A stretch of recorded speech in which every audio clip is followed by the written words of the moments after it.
why is every Timbersaw player just rushing treads now? I mean, like literally all of them. If you came here for the quick answer, I got you. It's just better for farming. You get more HP, more damage, and once you start stacking strength items like Ammar does in this replay, your mid game just becomes way stronger. I'll go over why that matters later in this video with the timestamps here. Let's see how you can play just like Ammar.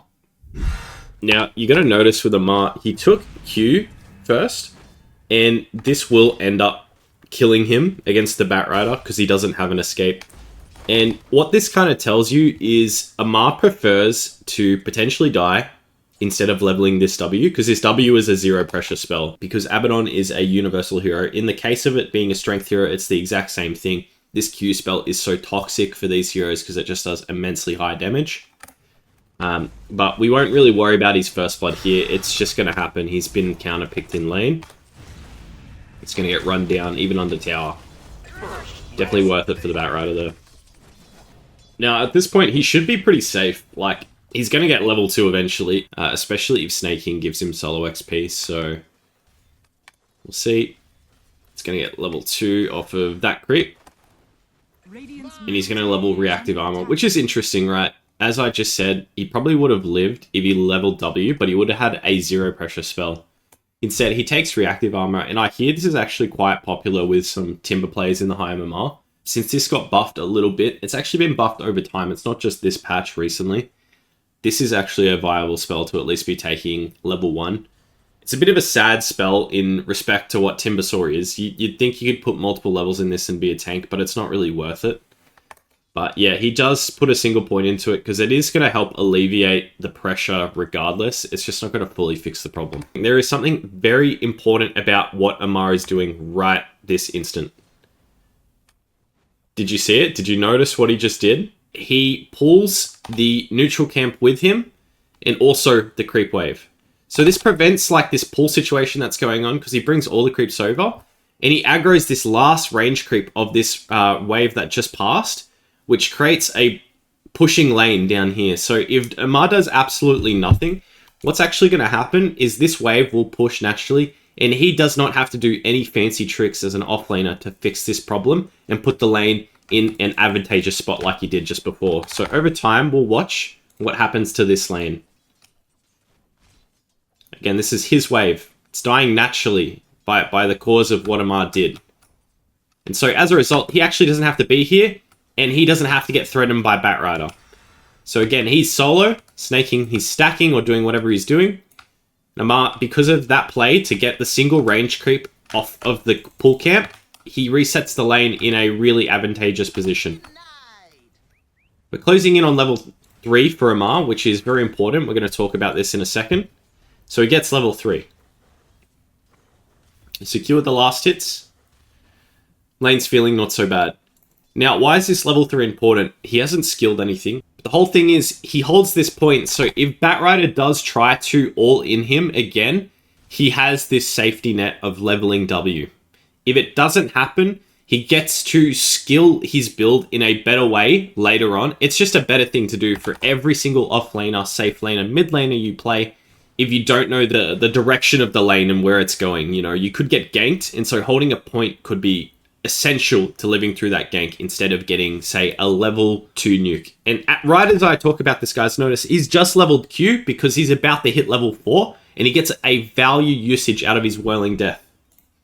There's a pretty easy reason to see why he does this. He's trying to secure a flag bearer, but he's trying to get the most out of his Q usage onto this Abaddon at the same time. So you're going to see nice little extra damage by leveling the spell. And he's in no threat of getting jumped by Batrider right now. And I'm pretty sure if he doesn't get denied, he gets level 4. Look at that. It's perfectly timed. So by the time he gets level 4, he's ready to have that safety net again. Interesting, he levels W, and I just saw why. Okay, so pay attention to the minimap, guys. This is why Ammar is one of the best offlaners of all time. I'm not going to say him avoiding a Leshrac gank is like the greatest play of all time, but this is showing you his thinking patterns, right?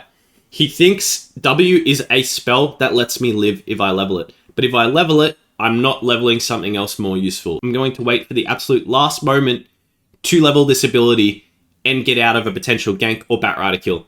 And I actually strongly believe if he doesn't chain here right now, between the Batrider slowing and setting up for the Leshrac, he will die. If he chains after they make a move, the chance he dies is so much higher. So, watch. Chain. You can see Lesh on the map. He's trying to go towards the tier 2 to wrap around. He's leveled chain again, so doesn't really care. Lesh can't kill him on top of the wave. Lesh ignores him. And he's not panicking, right? Lesh is running at him, but he has the answer. He doesn't need to run right away. Joins this rune fight. Watch here in the rune fight, he waits for the best opportunity to use his spell. The best opportunity is that it hopefully connects on 2 heroes. Holding spell, 2 hero Q, hit wand. Another 3-man Q, gets his ult because of all that solo XP, and he just cleans the fight. This was so nice from Ammar. Okay, 7 minutes into the game, he finally gets his treads. Let's talk about this item. So there's 2 main components as to why Timbersaw players are looking at treads now, and I believe this should trend and stay as the meta for Timbersaw. First and foremost, strength gives health and gives damage to Timbersaw. It gives exactly 352 health with the combined strength of Sol Ring and treads, and 16 base damage. The second reason is that Timbersaw has no mana problems as soon as he gets into the mid game. Now, why is this? He goes Sol Ring. He can buy a Quelling Blade to use off cooldown to create his own mana. If you don't know, Timber has an innate which lets him get mana back anytime a tree is destroyed, including from Quelling Blade. And then he buys Senj Kaya later, which reduces his mana cost and buffs his mana regen. The second most important reason as to why Timbersaw players are not going Arcane Boots as frequently is as simple as Arcane Boots is just kind of a bad item these days. Look, it gives 0.25 mana regen, then 1 in an aura, so a combined 1.25 mana regen. The active gives you 150 mana. This has been nerfed over time. It used to give more, and I would argue it was worth it then, but now it's a bit iffy. Let's just say you use Arcane Boots off cooldown. The combined mana regens of the passive mana regen and the active gives you a total of about 3.97 mana regen. That's in a perfect world where you're using it off cooldown. We're going to assume it's even less than that. Timbersaw has a 1.5 mana regen talent at 10, which is more mana regen than Arcane Boots give passively. Quelling Blade gives you 1.2 mana regen a second, assuming you use it every 5 seconds. The cooldown of Quelling Blade is 4 seconds, but we're going to assume there's about a second buffer on average between you using it off cooldown. So for the most part, if you're using Sol Ring, Quelling Blade, cutting trees efficiently with your spells, you're actually not too bad on your mana, and by the time you get to Senj Kaya, your mana is fixed. So why would you possibly buy Arcane Boots on Timber when your mana will be fixed in the mid game anyway? And guys, when I say fixed, I mean like Timber is using every spell in a fight consistently and showing up. You are not going to be out of mana on Timbersaw if you have Sol Ring and the 10 talent. And if you're using this Quelling Blade, which you're going to see soon Ammar will use, what's important about Quelling Blade is that he didn't actually buy it at the start of the game, but he buys it later when his ult is leveled and his mana regen goes up. So I've just yapped on about how treads with Timbersaw giving HP is really nice, right? And you're going to see this through his item decisions as well. He got Brawny attached to his neutral item, which also shows he values health on Timbersaw. And why wouldn't you, right? The hero is pretty much a hyper tank as it goes into the mid game. So any added health is a great bonus. Given his 4 was stacking for him a lot this game on snaking, the Ancients are stacked and ready for him to take. And you can see it's really simple for Timber to actually do this play.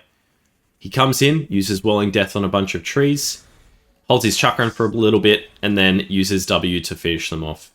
Super efficient, super easy, and I've seen Ammar farm so much more actually on Timbersaw. I think this is a slower farming game, funnily enough.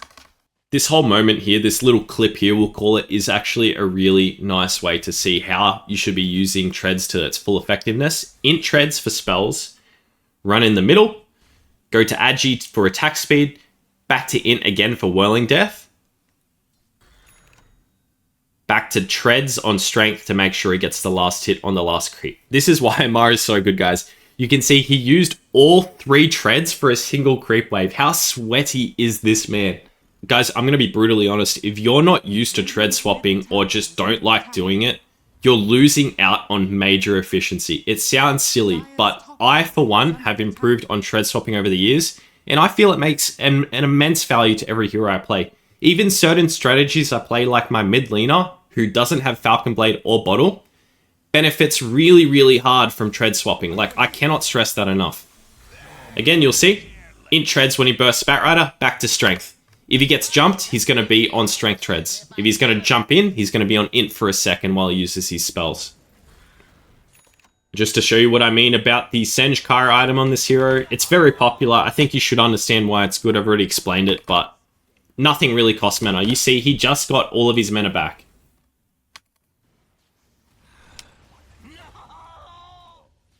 You'll see between the treads, the Soul Ring, and the Senj Kyra item, spells just sort of become free when you hit a lot of trees. So I don't want to make this a full replay analysis, especially since this game goes for an hour. I just wanted to give you guys a detailed reason as to why Timbersaw is buying this treads item. And you're going to see, even for myself, I have built this treads, and yeah, it felt fantastic, I'm not going to lie. Try it out, see what you think. Tread swapping with Soul Ring is key, and you can also buy this Quelling Blade later into the game for some meta regen efficiency. Alright guys, I'll see you in the next video. Peace.